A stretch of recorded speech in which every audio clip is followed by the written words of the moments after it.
I mean, I. Just over that chair. You okay? Okay. Well, we would sign something. I know Jason at the top. Talker. You've been here long enough now, you can. Where'd you always go? Yeah, we're still the citizens.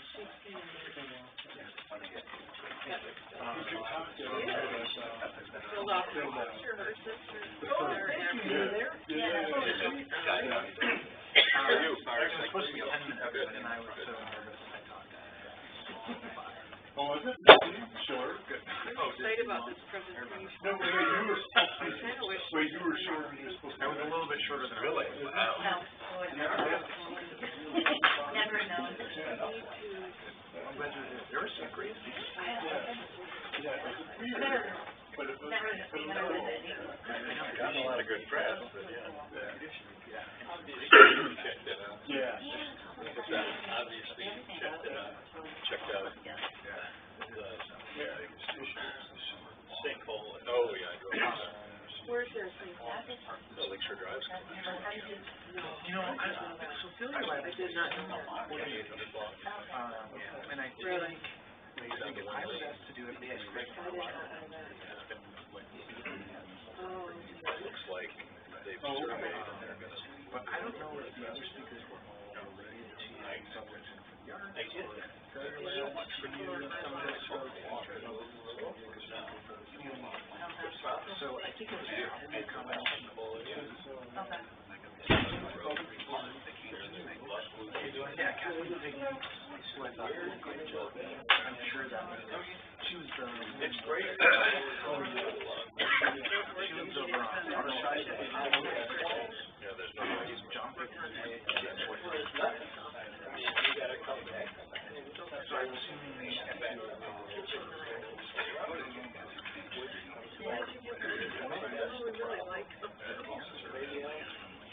well, there's anything here.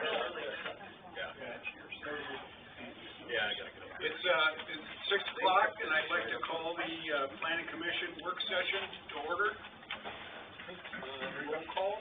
All are present. Welcome back, Brad. Yeah, welcome back from Kansas. We have a presentation this evening from Ryan Kilpatrick from Housing Next. So Ryan, Great. you've got the floor. Great, thank you. So I'm the director of Housing Next. We're an organization that is rooted in Ottawa County, but we cover the greater Ottawa region. Our sponsor is the United Way of Greater Ottawa County, which also serves Allegan County. So Patrick Moran is a member of my board. And actually, I'll tell you a little bit about my board. We're funded by the community foundations of both Holland, Zealand, and Grand Haven Spring Lake, as well as one of our major regional employers in the Holland area. But then we have support from Lakeshore Advantage, United Way, the Chambers of Commerce, Lakeshore Advantage, and the Lakeshore Nonprofit Alliance. So they all sit around my board, help me figure out where should I be spending my time. But broadly, what we're interested in is increasing housing supply at all price points, recognizing that the market is influenced by both high-end and lower-income housing, but specifically focusing on our workforce. So we have a lot of employees at Herman Miller and Hayworth and Gentex and some of our other major employers who are having a hard time finding a place that they can afford to live that is close to their place of employment. A lot of these folks are earning somewhere between $15 and $25 an hour, and they're still priced out of the market. Right now, it's difficult to find housing for under $200,000 if you're buying new, or it's difficult to find a rental for under $850 a month if you're renting something. And so at those price points, if you're earning $13, $14, $15 an hour, it's really difficult to make ends meet and not overspend. So most of the folks that we're focused on are full-time employees in the region already, and we're trying to increase the amount of housing supply that gets built. But there's a lot of ways that we can do that. It's not just building directly for that population. So a lot of my presentation tonight is going to be, some of it is stock that I kind of carry around with me wherever I go, Some of it I have dialed in a little bit more specifically to what I think will be relevant for you in Saugatuck Township. Some of you probably already know I used to be the city planner over in Douglas. So I have some familiarity with the region and kind of what's gone on here over the last 10 or 15 years, but you all are the local experts. So I'm here to provide information, answer questions, be of support whenever I can be helpful, but not have any kind of a top-down dogmatic approach here. So I'll give you a sense of what we're doing. Can everybody see the screen okay? Okay. So early in the process, we were created because the United Way had done so much work around the ALICE population. And if you haven't heard ALICE, it's an acronym for Asset Limited Income Constrained but Employed, which means you work full-time and you still can't pay the bills. So the United Way had gathered all of this data, and they had recognized that we had roughly 15,000 households in Ottawa County and another 17,000 across Allegan County who qualified as full-time workers but were priced out of the housing market in some way, shape, or form. And for a lot of those families, what that means is either they're spending more than 30% of their income on housing, or they're doubling up with other families, meaning they're moving in with neighbors or mom and dad, or sometimes their kids, in order to make ends meet. But what we didn't know is how many new housing units do we actually need to build in order to solve for some of the issue. What we knew is how many families were struggling, not how many units we needed to build. So we started doing some data analysis. We commissioned a housing needs assessment that gave us a lot of data around the number of additional units that were needed at all price points. So we began to understand that we needed a total of 7,500 additional units across the county, but that roughly 2,500 of those units needed to be market rate. We needed more single-family homes to be built. We needed more market rate apartments to be built. We needed more housing product downtown that wasn't getting built. So we knew that we needed to focus on that price point. But then we also began to understand that we needed roughly 3,000 more market or workforce housing units, which in today's market is single-family homes or attached owner-occupied homes that are priced between $150,000 and $250,000. Bill, I know you know that better than anybody. Building a new house today for under $250,000 is next to impossible, just because of the cost of construction, plus local zoning requirements, plus kind of the infrastructure costs that come along with that. Very difficult to build in that price point. That used to be a lot of builders' bread and butter. It used to be $150,000 to $250,000 was right in that sweet spot of the kind of housing stock that we were building a lot of in the late 90s and early 2000s. But the other element is workforce housing that is a rental product. A traditional market rate apartment today that rents for between $800 and $1,200 a month is the sweet spot for our workforce. That's what we need. We need a lot of one-bedroom and two-bedroom apartments, and those can come in a lot of shapes and forms, and I'll show you some images here. So we got a better understanding of what was necessary, what we needed in the market, and how much we needed to build. So then what we needed to do is begin to create a public policy platform to figure out how do we get more of this product built, and how do we tailor it to individual communities, because not every community wants a lot of apartment buildings or wants a lot of low-income housing. And so the question needed to be, how do we find solutions that fit the context of each community? And how do we solve for the other problems that those communities are also trying to solve? So whether it's farmland preservation, or natural resource preservation, or it's access to the waterfront, or increase in public parks, or more infrastructure funding, what we needed to understand is, what do these communities need, and how do we leverage those needs alongside our housing needs and solve both problems at the same time? There's a few ways that we can do that. We'll talk about that. And then lastly, it's about how do we make sure that housing gets built. So we've got lots of construction firms and developers who are very busy today, and when we say we want you to build a product that doesn't quite make sense in the market today, they say, why would I do that? Right? There's less profit in it, it's more time, it's more risk, less certainty, and so part of our role is to come to the table and help those developers through a process and be a partner to both the community and the developer to figure out how do we find some compromise and some win-win scenarios where, again, we can solve for local problems that need to be solved while simultaneously getting more housing built. So, as we talk about housing affordability, one of the critical elements for us to discuss is what do we mean by affordable? A lot of folks, when they hear affordable housing, immediately there are some triggers that go on in the back of our head about what that product looks like, where it belongs, who lives there. But in actuality, when we talk about housing affordability, all we're saying is that you shouldn't spend more than 30% of your income on housing. Whether you consult the Department of Housing and Urban Development or Dave Ramsey, they both tell you the same thing. If you're spending more than 30% of your income, you're probably spending too much on housing. And so this graphic illustrates that if you're earning a salary of $90,000 a year, you still have kind of a maximum budget that you should be spending on housing. In this example, it's $2,250 a month, which means if you're mortgaging a house for $500,000, you're over your budget. So even our $90,000 a year and up households have a maximum budget. We need to make sure that we're building to those markets.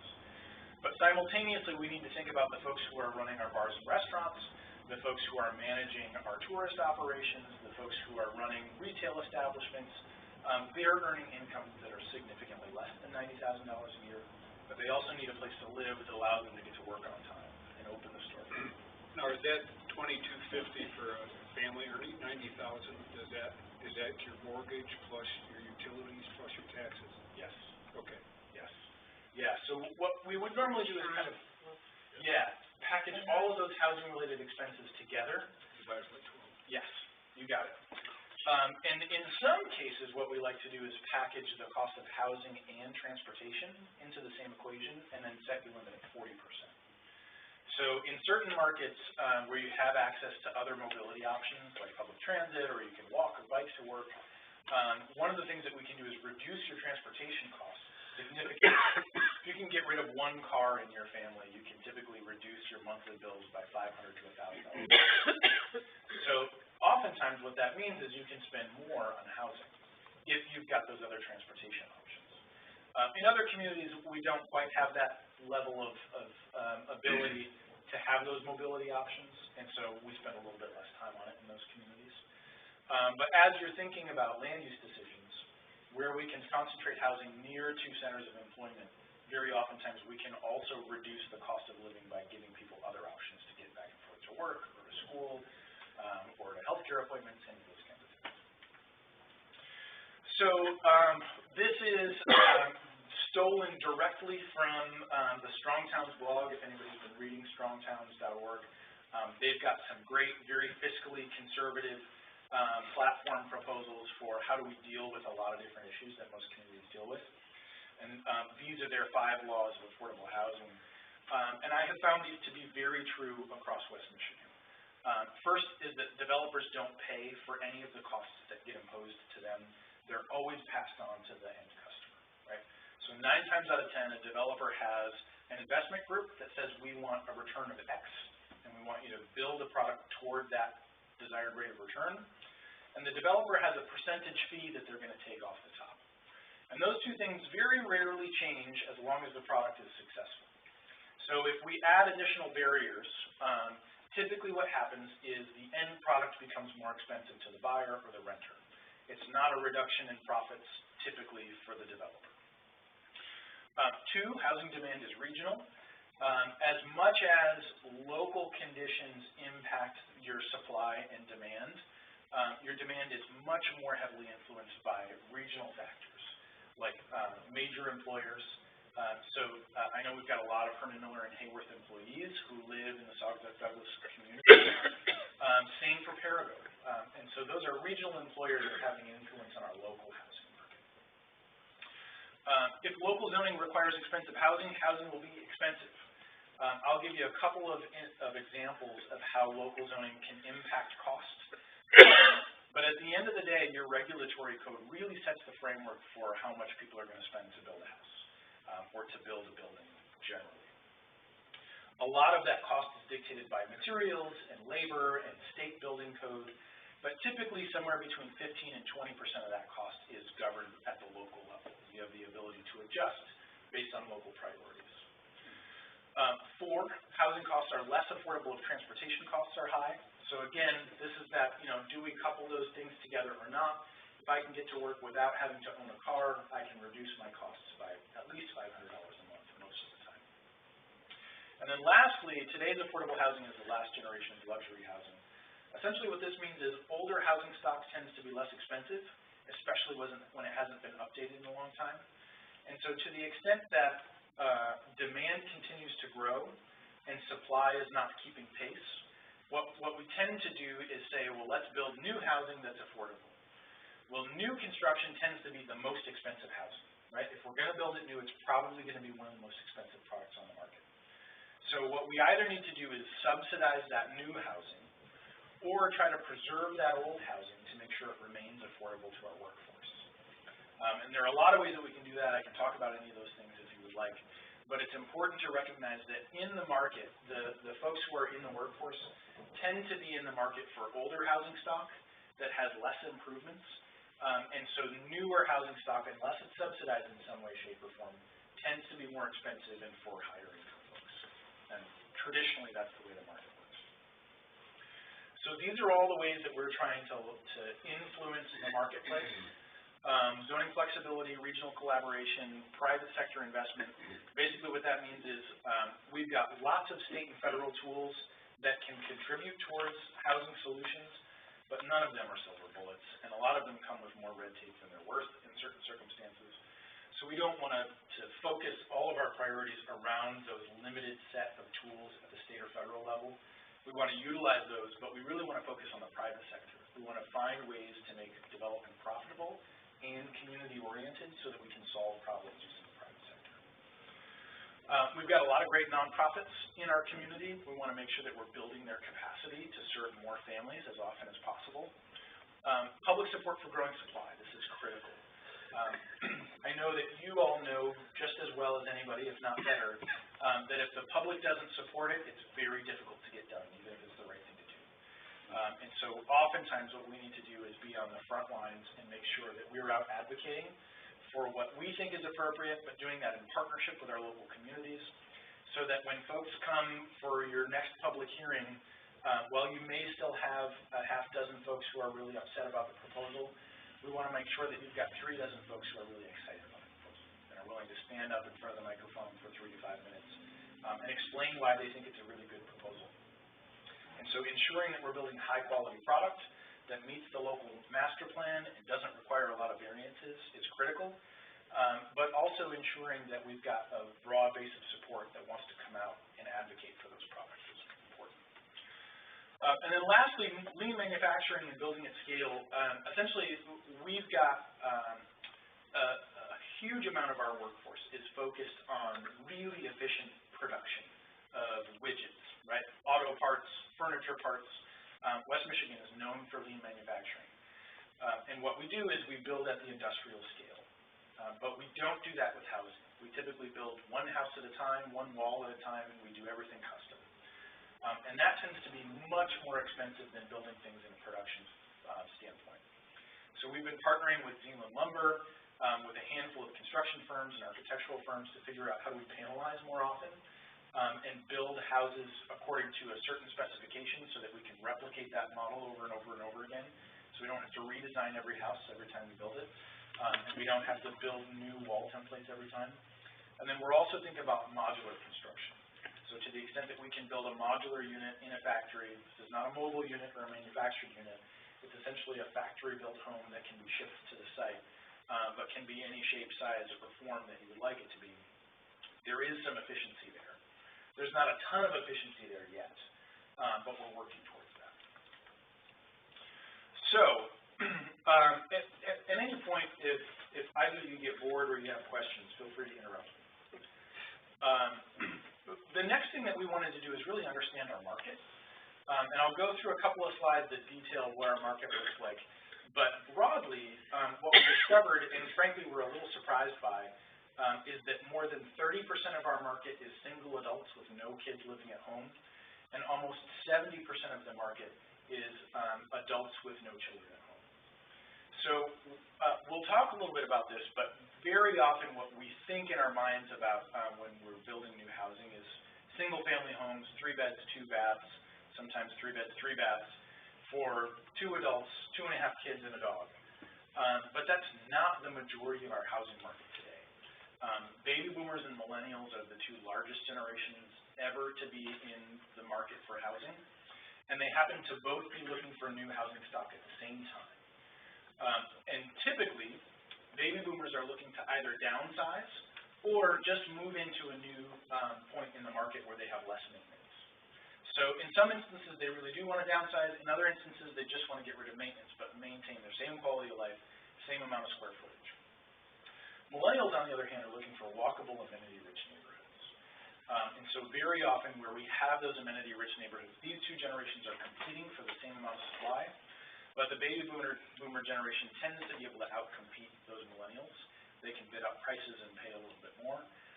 And what that's doing is creating a scarcity in the marketplace, which pushes prices up and frankly pushes younger people out. So as I mentioned, we've got a lot of singles, we've got a lot of adults with no kids, and we've got a lot of folks who are looking for amenity-rich, walkable neighborhoods. Simultaneously, less than 5% of our housing stock meets those requirements across the state of Michigan. So most of our housing stock is more suburban, more driver-oriented. That product is still very important. It's close to 35% of demand today. So there's still a lot of people that are looking for that product. But we have more and more people who are looking for smaller units because they're not 3 or 5 people, they're 1 person. And we have more and more people who are prioritizing amenities and walkability over square footage.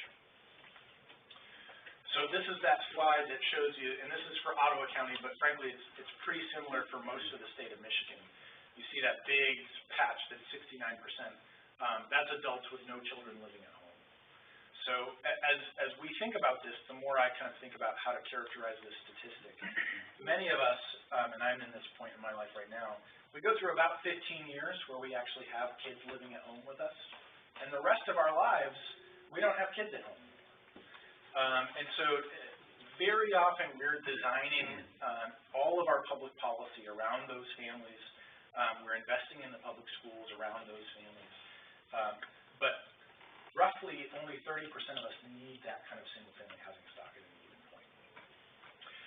Now, the other important element here is what's happening with wages nationally and at the state level.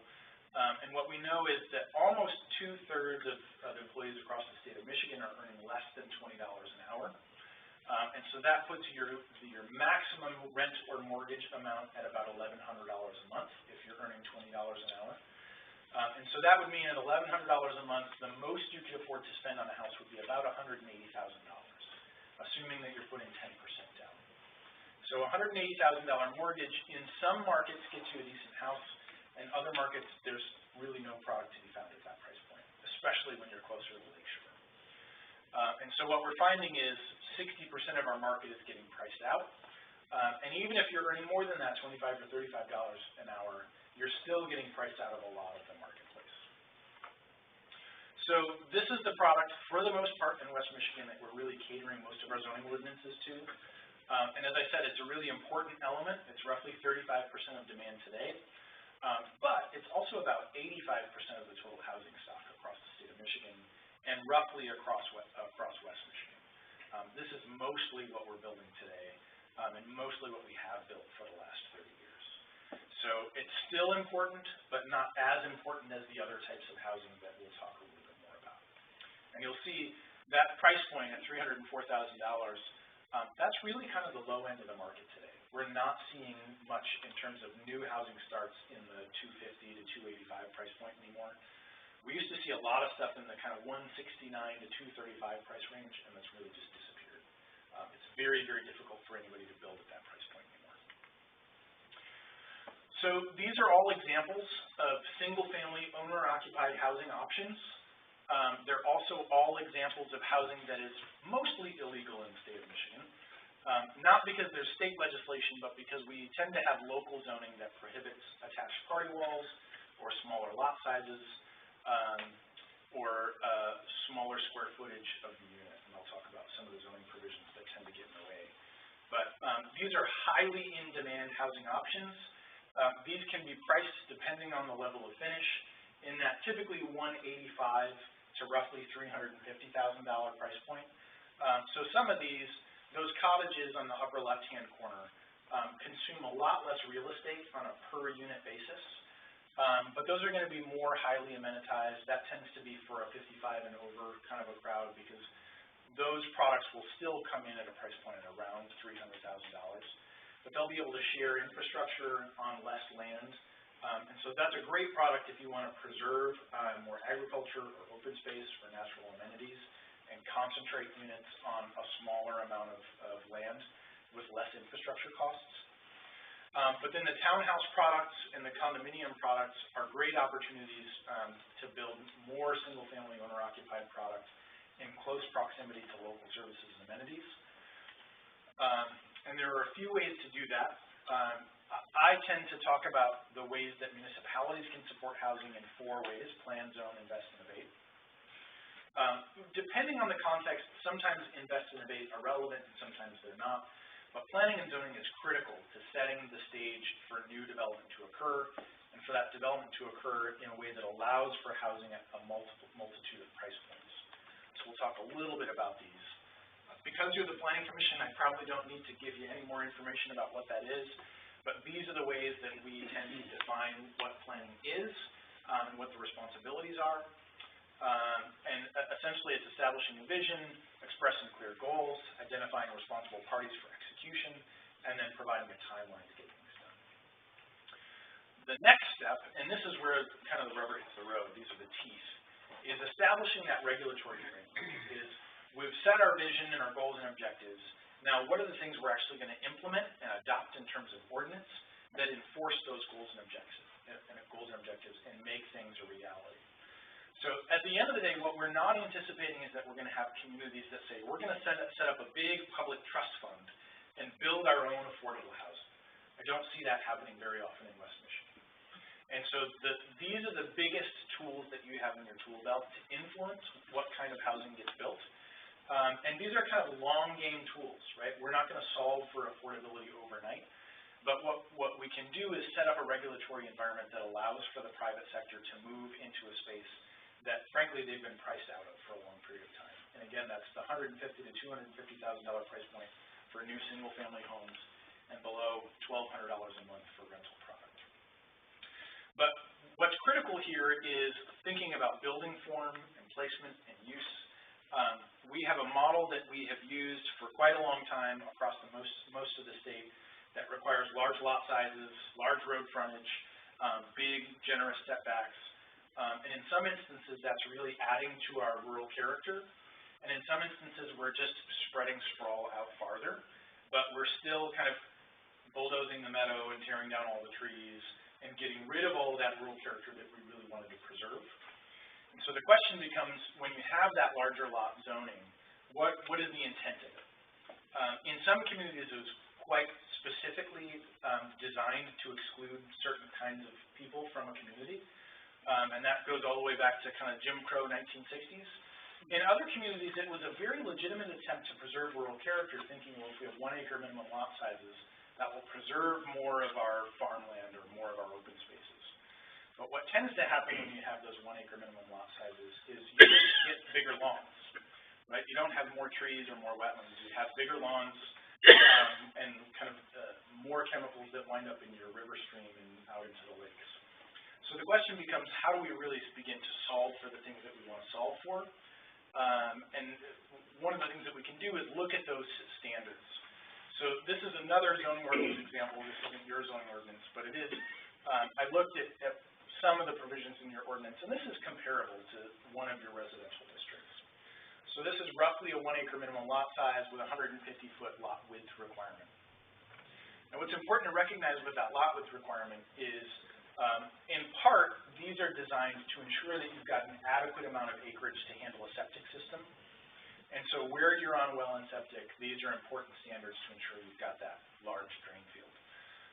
But there are some communities, like the cottage community I showed you earlier, that allow for a shared septic drain system. And those, in some instances, can have a biodigester built within them. And they can be super efficient. They can be very environmentally friendly. And offer more units per acre, where in some instances, if what you want to do is preserve more open space, you can kind of cluster that development in a smaller spot and preserve more open space. And so getting rid of some of these requirements and allowing for more flexibility is one opportunity. But then also looking at that minimum floor area per dwelling unit at the bottom.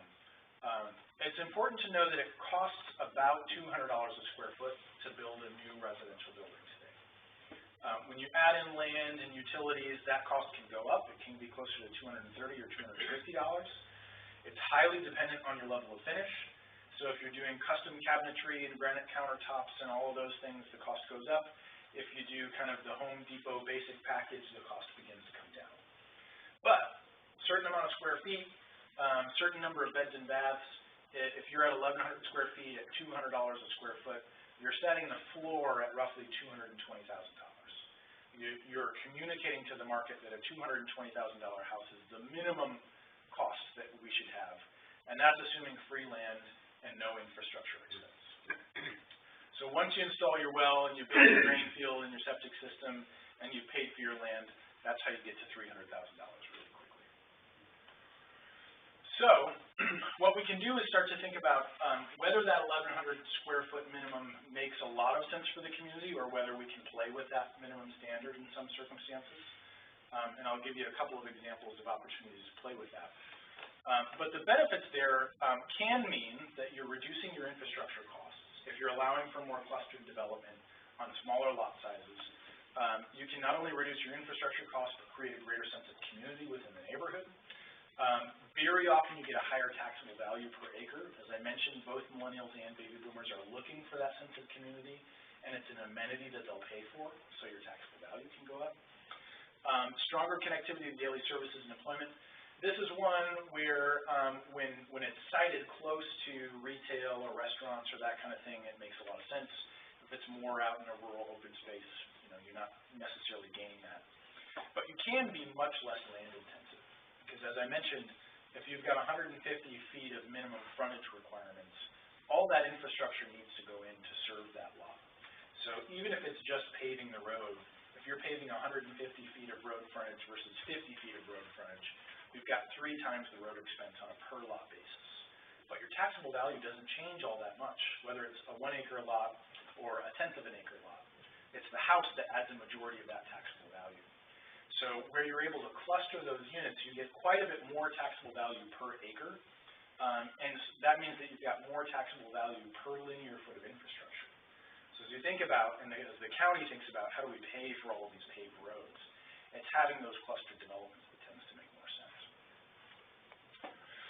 So this is a little bit more of an urban product, may or may not be super appropriate for Saugatuck Township, but I wanted to give you a sense of this is a product we can build in the market today at this level of finish for just under $200,000. We're working on this product in South Haven right now. We have a couple of sites in the Holland Township market where we're working on this. And it's a 960 square foot townhouse with a garage at the bottom. So it's got tuck-under parking underneath the unit. You've got kitchen and living on the main floor with a decent-sized porch, and then 2 bedrooms upstairs. We've got a version of this model that allows for a 3rd bedroom to be placed above the garage. And so we can price this. The base unit is about $159,000, but after you add in typically land and developer fees, we get quite a bit closer to $200,000. But it's a highly amenitized, it's a very nice product. We've got a lot of people that are looking for this kind of product. But as you see, at 960 square feet, it doesn't meet those minimum dwelling unit requirements of 1,100 square feet that a lot of our townships have. Some of our townships are at 1,000, some are at 1,200, it kind of varies. But the question becomes, is this a product that you want or don't want, and is your zoning ordinance set up to allow for it? This is another example. We're seeing more and more demand for walkable cottage communities. We've got a lot of different versions of these kind of clustered cottages that can range from 650 square feet all the way up to 1,800 square feet. They live very efficiently. They tend to have more built-in cabinetry, a much smarter use of space on the interior. But we're seeing a lot of empty nesters who are looking to move into a 0-step kind of a unit where they don't have to go upstairs for their master bedroom. If we can site everything on the main floor and maybe have guest quarters upstairs, that's oftentimes preferable for that community. But very often, and I know this occurs sometimes in this market, we'll have empty nesters who have their principal residence here and want to have another residence that's a little bit south of here so that they're not here for the heavy snowfalls. And to the extent that we can save them money on the total amount of square footage that they need in town here, it allows for that standard of living that they're often looking for. And to the extent that we can get them to move out of their current 3,500 square foot house on 3 acres, that's one more house that we can make sure is available to a young family. So rather than us building a lot more single-family homes for young families on a budget, what we'd like is for those young families to move into the older homes that tend to be less expensive and move our more affluent members of the community into new housing product that meets all of their demands in terms of level of amenity and size and square footage, to ensure that we can do that. So if by chance you wanted to do more than just plan and zone, if you also wanted to think about how the community could invest in affordability, we have a number of state and federal tools that are available. I won't spend a ton of time on these. If you want to come back to this, happy to do that. But these are all tools that are potentially available. To wrap up, what we're trying to do is think regionally about our housing demand, is to not just think about what does the city of Holland do and what does Holland Township do and what does Lake Town do, but rather how much housing do we need across the marketplace? How do we coordinate investments in that housing so that we don't get a glut of housing in one spot and a scarcity of housing in another spot? And how do we try to align our land use and transportation decisions around one another so that it's easier for our workforce to head north and south without congesting our roads, and so that it's also easier for them to get into town and go to high school football games and all the things that we know people want to do without exacerbating parking problems or creating other unintended consequences. One of the things that's critical to this conversation as we talk about more density is to have consistent and thorough design standards. What we don't want to do is encourage a lot of cheap housing construction, right? The cost of housing today is too expensive for us to be encouraging people to build cheaply and in a way that makes us all regret the decisions that we make 10 years from now. So what I don't want to advocate for is that you just allow anything to get built anywhere that it wants to get built because we have a housing shortage. It's important that we think critically about how we want our communities to be designed, what's the level of character and integrity that we want them to have, and how do we ensure that that sense of quality is imbued going forward into the future. Because what we want is to destigmatize that range of incomes. What we don't want is for people to say, oh, that's where those people live who don't make enough money to live in my neighborhood. We want to say, well, sure, I live next door to the bartender, and I see him twice a week when we go out to dinner, and then next door to me is the local judge, and next door to him is our public school teacher. Our neighborhoods used to be that way pre-World War II, and then after the GI Bill, we tended to segregate ourselves via income. And that's had some negative social consequences over time. And then lastly, where we're building density, what we want to make sure of is that we're building amenities into that density. So just packing people into tighter places doesn't make for an enjoyable experience. But when you have more people in a smaller land area and you provide a level of amenity, whether it's walking paths and outdoor recreation, or it's coffee shops and restaurants, those are the things that really add value to and sense of place to communities. And those are the things that we want to make sure that we're building into our neighborhoods. As we advocate for more density and less square footage, we also want to make sure that if I have less yard to recreate in personally, there's more open space for my family to enjoy with the rest of the neighborhood. Or there's better coffee shops and more access to restaurants, right, depending on what the context looks like. So these are all the ways that Housing Next is currently working to influence the overall ecosystem related to housing. Planning and zoning, mobility options, wage growth and education. One of the big issues I didn't talk about is the fact that the cost of construction has increased by roughly 30% over the last 10 years, and wages have only increased by about 4% over that same period of time. So there's a bigger and bigger gap between what people can afford and what it costs to build. Prioritizing the use of local, state, and federal incentives. Where communities want to use those tools, we're happy to be a partner to make sure that you can leverage those tools to get the products that you want. Bringing corporate and philanthropic funds into projects. We're hearing more and more from our corporations, Herman Miller and Gentex and Hayworth are all saying we need housing. And they're also beginning to say we're willing to make investments in housing. So the question becomes which communities are interested in helping to provide that housing, and what kinds of investments do we need to make there? And then lastly, as I discussed earlier, we want to make sure that we've got innovation in the construction process so that we're being as efficient as possible. So I'm happy to entertain questions or pushback or whatever you like. I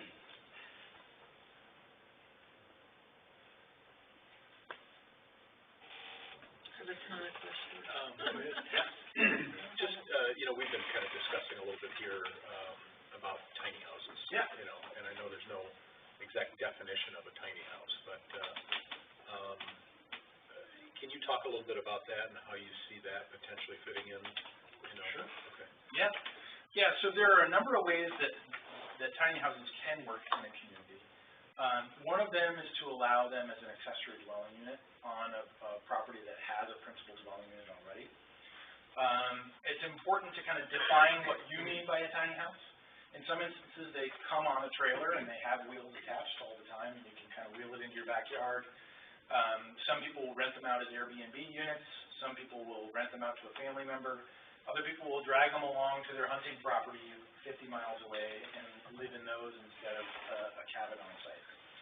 So thinking about what you mean, is it mobile or is it fixed? Is it attached to a permanent foundation or not, is an important element. Typically, when I talk about tiny houses, I'm talking about anything under 450 square feet. So if it's under 450, it's tiny. If it's over 450, it's small. And this is my personal definition. There's no rhyme or reason to that. It's just kind of where I landed. Thinking through how you want those to be used, whether they're allowed on a piece of property regardless of the ownership status or the occupancy status. A lot of times ADUs are regulated based on whether or not the owner is also occupying the residence as their principal residence. In some instances, that can increase the amount of sort of on-site monitoring of what's going on in the ADU, right? So as an example, if I live on the property where I also have an ADU, I'm much more likely to be concerned about whether or not the occupant of that ADU is picking up after themselves or making a lot of noise at night. If I don't live there, I'm less likely to be concerned about those things, unless you happen to have a really great code enforcement officer. So it really boils down to code enforcement at the end of the day.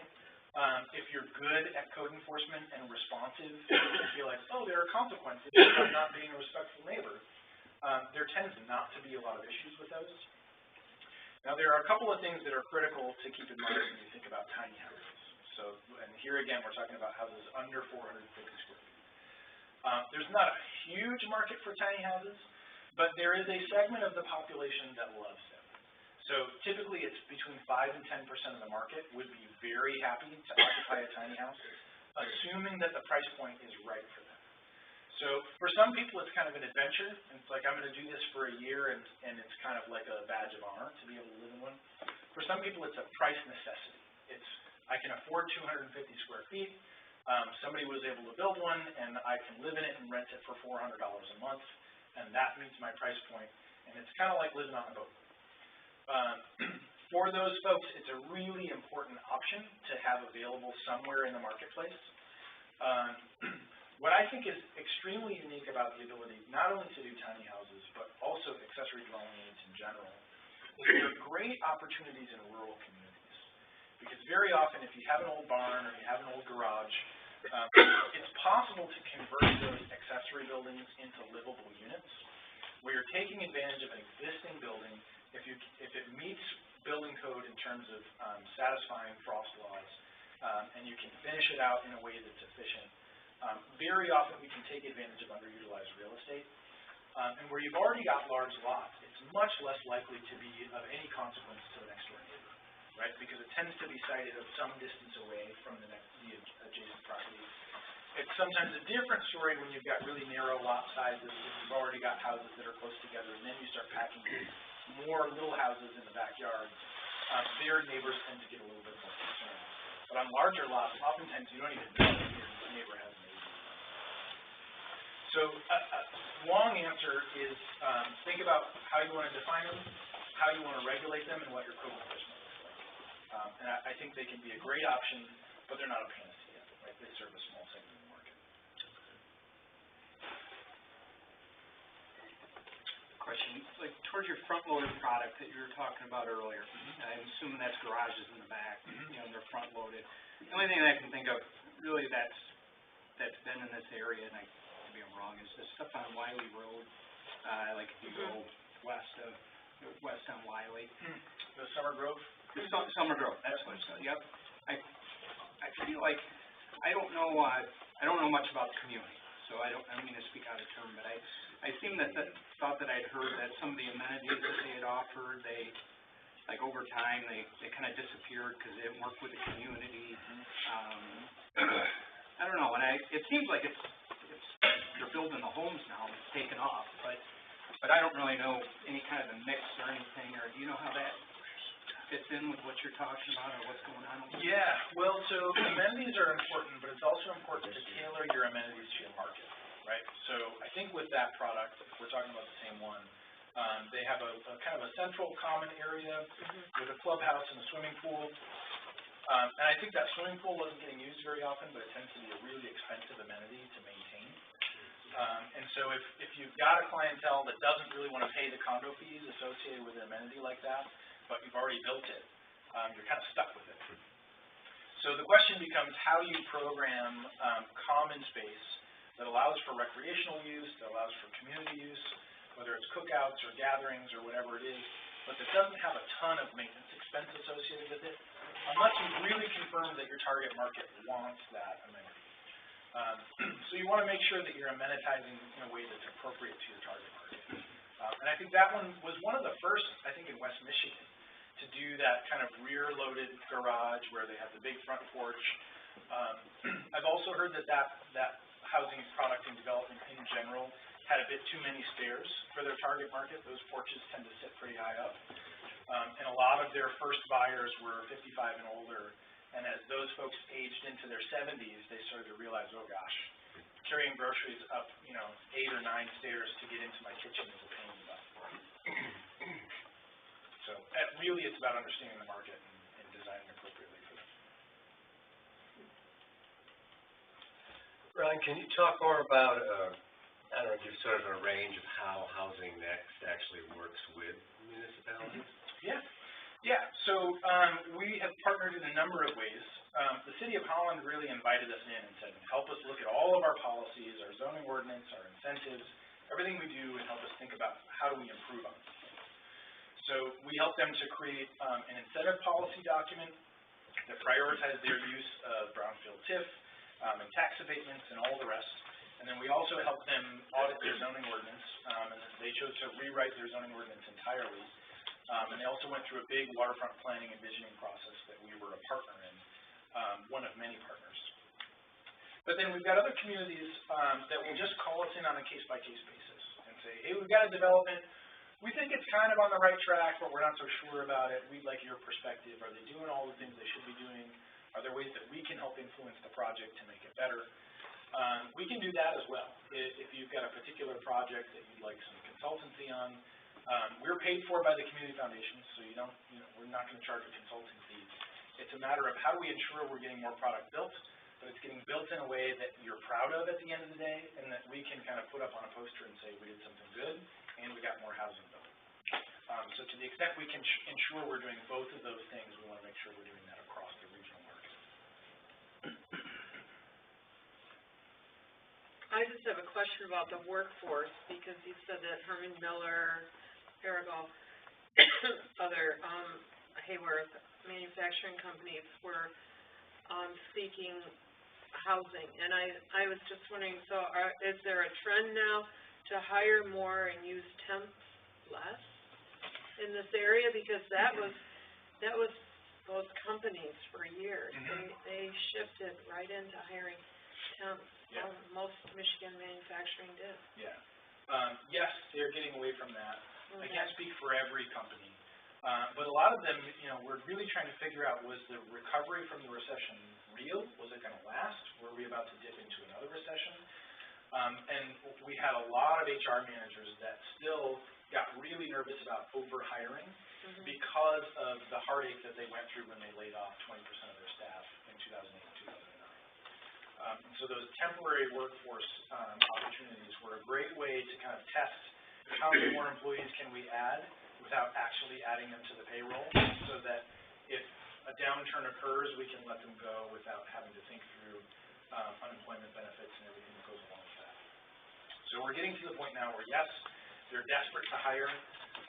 Gentex has been hiring more than 250 employees a year, every year for the last 6 years. We're seeing employee additions in the 50s and 60s for both Herman Miller and Hayworth. It's not every company, but we're seeing a lot of growth and a lot of difficulty finding employees in those wage levels, kind of $15 to $25. I have one other question too that is completely different, but I mean, I'm really attracted to your 3-level, 950 square foot buildings. But are there elevators in those then? No, those are walk-ups. So again, it's so you're, you know, looking at seniors, that's probably not a desirable thing for them to have. But I bet you could put elevators in there. You could, yes. An elevator is an expensive addition. So a residential lift is what we would call it. A traditional commercial elevator is going to be like $100,000.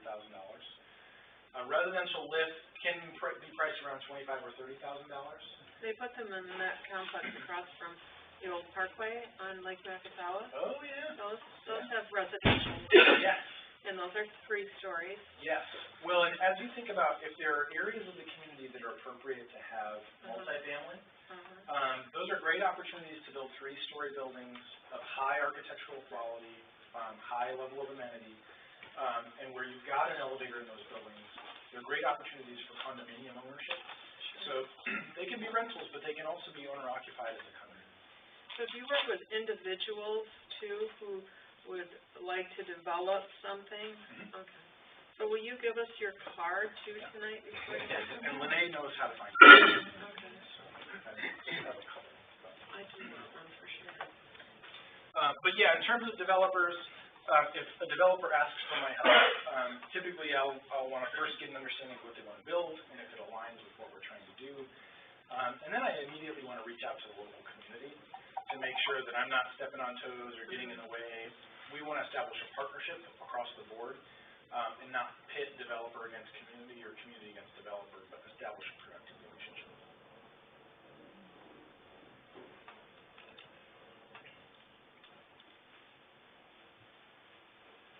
Any other questions? Well, thank you very much for coming in. It was very informative. Good. Well, thank you. I appreciate Really the time. enjoyed it. We appreciate your Thanks very time much. too. Good. Thanks. I'm going to steal mine. Yeah, thank you, Ryan. Yeah.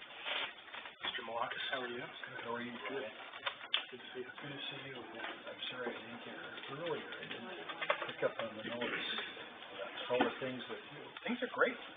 Yeah, going well. Good. So in doing the minutes, this is my question. Do I ask for a slide? Go ahead. Quick. Sorry I can't talk to you on Thursday.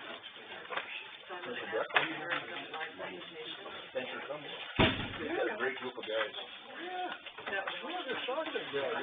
Well, it's amazing that you can do that 50, 60 years later. Yeah. That's great about it. And you set up a good turnout. There's a wide time frame, too. You know, what, 10 years? People that are in the same class. No, but I think what's his name? And I wondered if I could. News was young one, isn't he? Randy. Yeah. Randy could be. Breckenridge kid, he's young. Tom Peck might be the oldest. I'll make sure we get it. Probably 4 years older than I am. Are you guys gonna stop? You're gonna stay there and talk to her? Yeah. Happy to help with that. Yes. Yeah. Oh, thank you. Show me what you're doing. I'm the vice chair. So you want what? Yeah, okay. Yeah. Really well thought out. Step, Awesome, I appreciate it. Perfect. massive well, yeah. Thank you for emailing it. Very simple. Very simple.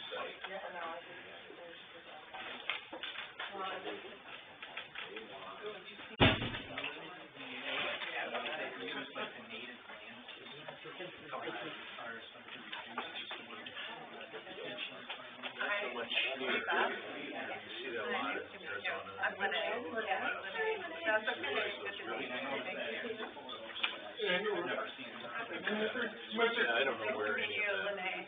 comes from, but, nothing I recognize or really.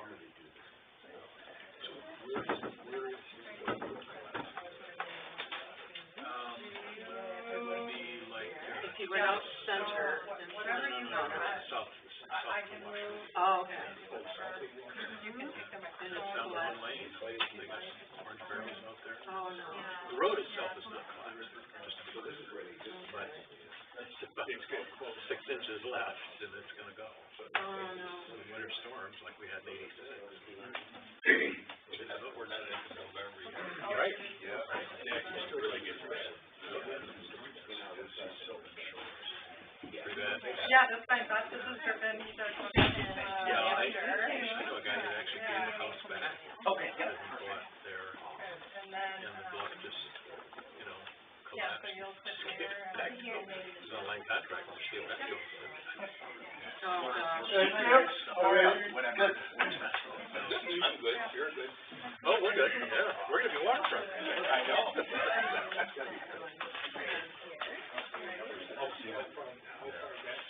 Oh, 500. So you're on the side of the road. And again, where the problem is, all the people are on the east side of the road.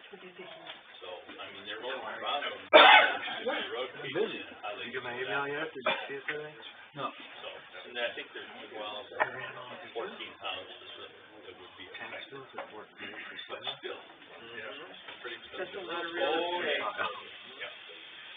And it's, And I mailed them to everybody else in the email, they wanted to alert you, and I didn't know if any of it had to do with ownership or change, but I mean, it was everything from, oh my goodness. the lodge, like, the motel itself. Yeah, And it was, So how do you get there? Down, so, those are due like, those are due 16th. September 16th, Yeah. and then, the generator just ran, ran out of, I got it. hey, they're like 290 total, which is about 10%, which is kind of normal.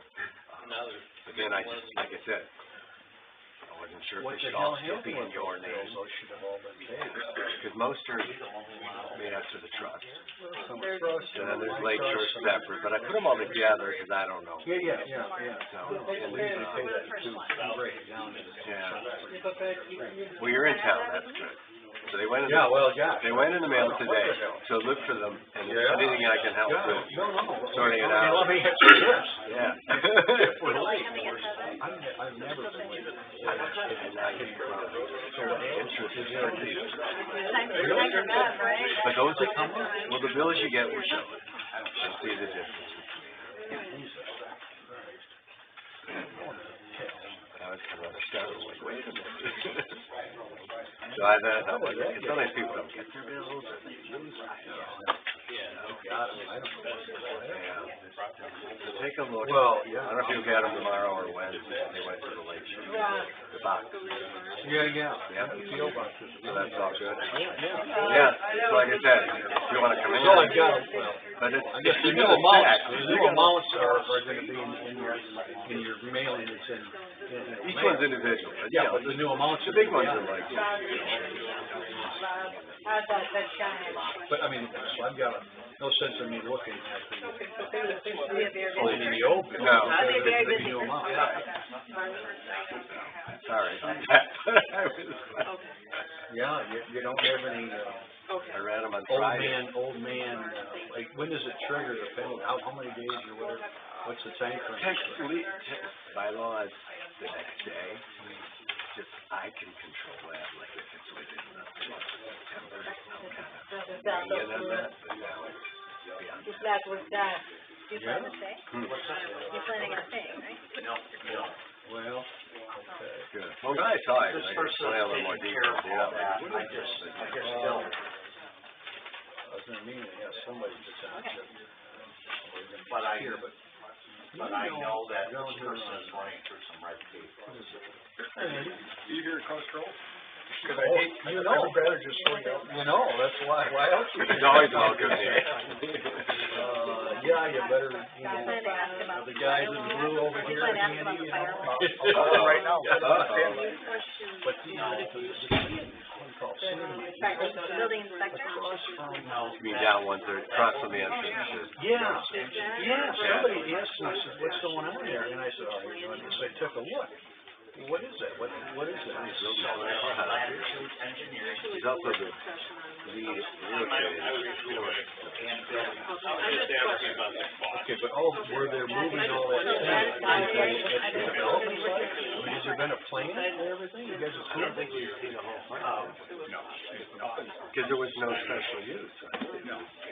But the housing authority will be involved in TV or some kind of, you guys have. I got an email from Mark, I reminded him that they said, living in the district, but he's ready for it. Just such as my next question, what did he get a permit for a pond? In terms of mountain, no one really